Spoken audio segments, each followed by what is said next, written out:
Hello hi नमस्ते and welcome back. और आज मैं लाई हूँ कुछ एक्सप्लेनेशन जो आपको समझाना है। तो हम लास्ट जो कोड हमने लिखा था वो ये था, जिसमें हम एडिशन निकाल रहे थे दो नंबर्स का और प्रिंट करवाए हैं। इसी प्रोग्राम में मैं आपको कुछ एक्सप्लेन करना चाहूँगी। जैसे कि मैंने ऊपर लिखा हुआ है assign two numbers and find their sum, ये एक्चुअली क्वेश्चन है। तो मैंने इसे ऊपर लिखा हुआ है और इसका कलर कुछ दूसरा तरह से ग्रे कलर में आ रहा है। इसका मतलब है कि ये मैंने एज अ कमेंट लिखा है और ये कमेंट कंपाइलर इग्नोर किया जाता है कंपाइलर द्वारा। तो ये नॉन एग्जीक्यूटेबल है। इसका लिखने का पर्पस यही है कि कोड को मैंने एक्सप्लेन किया है यहाँ पर। ये मल्टी लाइन कमेंट्स के लिए इस तरह से लिखा जाता है, स्लैश एस्ट्रिक, और क्लोज करने के लिए एस्ट्रिक स्लैश। और सिंगल लाइन कमेंट के लिए ये डबल स्लैश से स्टार्ट किया जाता है और सिंगल लाइन कमेंट लिखा जाता है। तो कमेंट लिखने का मेन पर्पस यही है कि कोड को एक्सप्लेन करना। जैसे कोड को कोई ओपन करे तो समझ सके कि इस कोड में क्या किया गया है, इस लाइन में क्या किया गया है। तो ये तो रहा कमेंट का बात। अब आते हैं हम नेक्स्ट, जो मैंने समझाया था आपको। पहले हम लोग डेटा कलेक्ट करेंगे, उसके बाद फॉर्मूला से प्रोसेस करेंगे, उसके बाद आउटपुट वाला कमांड लिखेंगे। तो इसी सिलसिले में मैं आपको आगे बताना चाहूँगी कि ये जो है हमारा फॉर्मूला है सम निकालने का।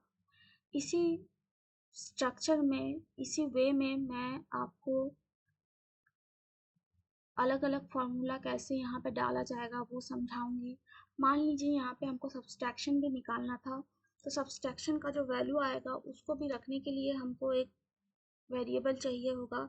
तो सपोज सब्सट्रैक्शन के लिए एस बी इक्वल्स टू 0 कर लिए, और यहाँ पर S B equals to A minus B, ये मेरा फॉर्मूला यहाँ पर अप्लाई हो गया है। और नीचे हमको सबसे लास्ट में सम प्रिंट करने के बाद हमको सब्सट्रैक्शन भी प्रिंट करना है। System dot out dot println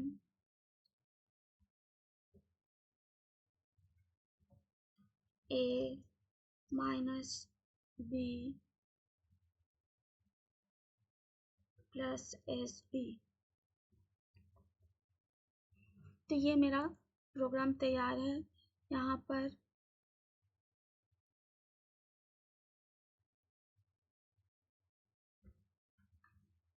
ये मेरा प्रोग्राम तैयार है। यहाँ पर स्पेलिंग मिस्टेक है, नो सिंटैक्स एरर। इसको क्लोज करेंगे, देन इसको रन करेंगे। यहाँ पर मेरा कंप्लीट इंफॉर्मेशन आ रहा है, a equals to 10, b equals to 20, a plus b 30, a minus b minus 10। तो ये मेरा कंप्लीट इंफॉर्मेशन यहाँ आ जाता है और हमको समझ में आता है कि एक्चुअली क्या हुआ है। अब आता है, मैं आपको ये समझाना चाहूँगी कि जिस तरीके से मैंने यहाँ फार्मूला अप्लाई किया है दो बार तो टास्क परफॉर्म करने के लिए, उस तरह से आप कुछ भी यहाँ पर फार्मूला अप्लाई कर सकते हैं।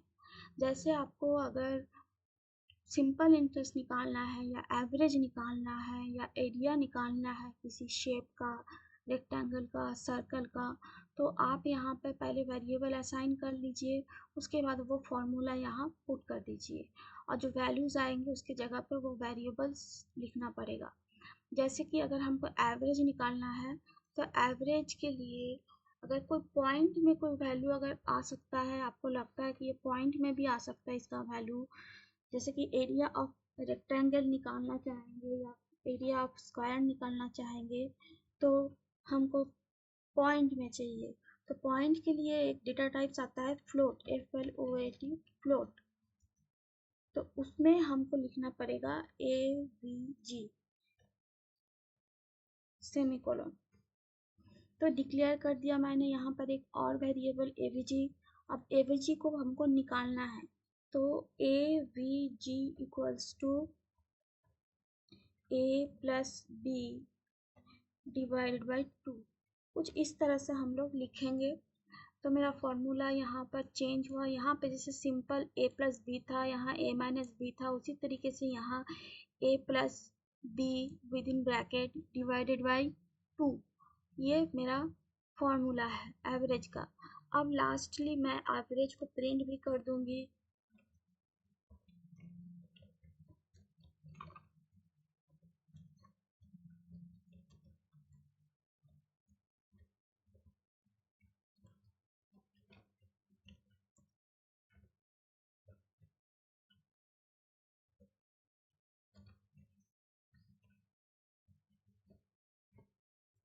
दैट्स इट, इतना ही था।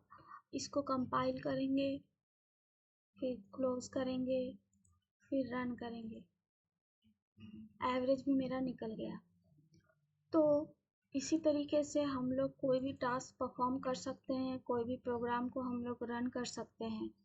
आपको सिर्फ पैटर्न याद रखना होगा, और जो मैंने कहा दो डेटा टाइप्स आईएनटी और फ्लोट, इसको भी आपको याद रखना होगा। आईएनटी होल नंबर्स लेता है और फ्लोट जो है डेसिमल में लेता है। तो ये मैंने यहाँ पर आपको करके बता दिया है।